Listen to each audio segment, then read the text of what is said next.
Bonjour, alors comme je vous disais, la batterie était terminée, alors je continue tout de suite. Alors j'étais en train de vous expliquer que j'ai collé ici mon papier, ok. Ensuite, alors là je voulais vous montrer, j'ai pris de l'avance un petit peu. Alors j'ai ma bande ici, que j'ai de design, j'ai matté sur du papier vert. J'ai placé deux aimants derrière qui sont collés là. Eux, ils ne sont que aimantés pour tout de suite, ok. Alors là, ce qu'on fait, c'est qu'on va s'assurer qu'on est suffisamment large ici pour que nos aimants ne soient pas trop sur le coin, qu'on puisse arriver avec le papier de mattage et coller partout. Alors, moi, si je le mets un peu plus bas ici, ça devrait bien aller. Ici, je l'avais mis comme ça. Puis, c'est parfait. Alors, ce que je vais faire, c'est que je vais le coller tout de suite. Je vais coller tout de suite, mais avant, j'avais mis, moi, un petit papier derrière ici, pour cacher les aimants, pour que si on rentre des photos, c'est facile. J'ai juste collé deux côtés. Ici, ici. Un petit peu sur le côté, peut-être un petit peu trop. Il faut se garder quand même 5 mm minimum. Bon, alors ici, je vais coller comme ça. Juste pour cacher, pour que quand on arrive à entrer les photos à l'intérieur, ben, on ne va pas buter sur l'aimant. Puis même arrondir le coin un petit peu ou enlever une petite pointe. Une petite pointe comme ça. Si je m'enlève la petite pointe peut-être. Alors, coller juste à chaque, en haut et en bas. Ce n'est pas nécessaire de coller tout le tour. OK. Alors là, je vais pouvoir mettre de la colle en bas ici, sur la base de ma bande. C'est juste là que ça va être collé. C'est une bande pour mettre des photos en serre derrière. Alors, on ne va pas coller tout au complet, sinon c'est pas utile. Alors, j'essaie d'avoir à peu près la même distance que l'autre. Alors, moi, je me trouve à avoir un petit peu trop étroit parce que mes petits personnages ici, si je coupais en deux exactement mon papier, je coupais sur un personnage. Alors, bon, je vais couper avant le personnage, puis l'autre après le personnage. Il me reste une petite madame ici qui se promène à Paris, j'imagine. Alors, un petit peu plus haut ici, comme j'avais fait ici. Alors, comme ça. Bien droit. Vous regardez des deux côtés quand vous voulez savoir si c'est bien droit. Alors là, je vais pouvoir mettre un ruban adhésif à deux faces, ici, sur l'intérieur ici de mon rabat. Là où est-ce que mes aimants arrivent. Alors, idéalement, ça peut être un peu plus que 5-6 mm du côté et du coin. C'est parfait pour que vous puissiez mater avec votre papier design. Alors, moi, je vais mettre ça ici. Alors là, je vais tout simplement faire ceci. Là, j'ai mes deux aimants qui sont ici. Alors, vous voyez, j'ai suffisamment autour pour pouvoir mater. Ici, j'ai du collant un peu. Je vais devoir enlever. Donc, ça, c'est placé. Ça, c'est placé. Alors, il va me rester à mater derrière ici. Une bande ici pour cacher, si on veut.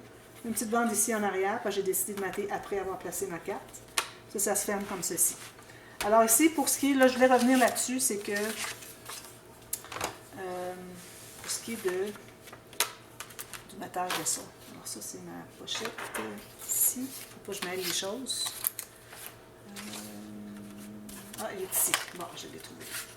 Alors, ce que vous pouvez faire, je me hâtais un petit peu parce que je savais que ma vidéo était presque terminée, puis finalement, je n'ai pas su expliquer exactement et en temps ce que je voulais vous expliquer. Alors, vous allez prendre un papier qui va aller du début ici à la fin là. Alors, la hauteur de votre papier ici, puis la largeur de le papier ici, puis vous allez couper ce rectangle-là. Ensuite, vous allez placer ici, puis vous allez décider à quel endroit vous faites la diagonale. Okay?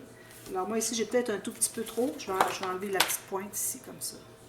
OK? Alors voilà, ça fait ça. Puis ensuite, vous mettez votre papier dessus.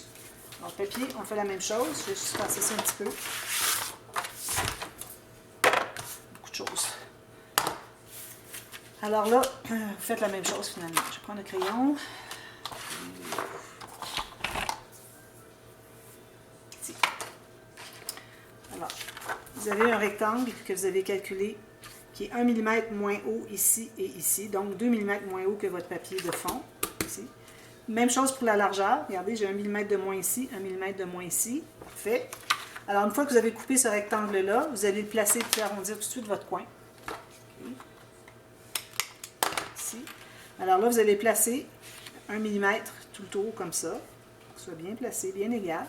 Alors, j'ai 1 mm ici, 1 mm en bas, 1 mm ici, 1 mm en bas, en haut. Alors là, une fois que c'est bien égal, là, je vais pouvoir faire une marque à 1 mm en dedans de la diagonale qui est ici. Puis ça va se rendre jusqu'au coin de mon papier. Parce que ici, mon fond, il arrive au coin à peu près. À 1 mm du coin, c'est comme si on était sur le coin parce qu'on garde 1 mm. Alors, j'ai coupé ça ici, tout simplement. Et voilà, je suis prête à l'installer. Alors, je mets la colle derrière.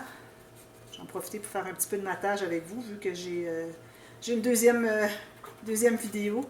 J'avais dit que j'en ferais un peu, là, mais c'est tellement long que j'arriverai pas. Il faudrait que j'aie la version accélérée, que j'aie quelque chose, un logiciel qui fait que je puisse accélérer les vidéos, mais j'ai pas ça, moi. J'ai pas de logiciel sur mon ordinateur. Bon, alors voilà. Ici, comme ça. Ici, j'aurais pu effacer mes marques avant. C'est toujours un petit peu risqué d'effacer les marques de crayon après avoir mis la colle, parce que si vous avez de la colle qui déborde, vous avez avec votre efface, vous allez tout souiller. Ça m'arrive encore à l'occasion. Je ne pense pas toujours, mais si vous pouvez prendre l'habitude vraiment d'y penser à chaque fois, d'effacer toutes vos marques avant de commencer à mettre la colle derrière. Alors là, je vais pouvoir finalement, là je suis où? Ici. Alors c'est ici que je travaillais. Alors je vais pouvoir coller ici, tout simplement. Alors moi je mets de la colle sur la hauteur et sur la largeur en bas. Tout simplement. Alors je mets ça complètement sur le coin. Puis je me rends au moins ici, comme ça, ici, comme ça. Voilà. Comme ça. C'est ce que ça donne ici. On me laisse mater derrière ici, cacher mes aimants, tout ça. Tout mater mes bandes ici, coller ça. Et puis, j'avais encore chose comme ça. Puis l'autre, il est ici. Pour coller sur ma pochette.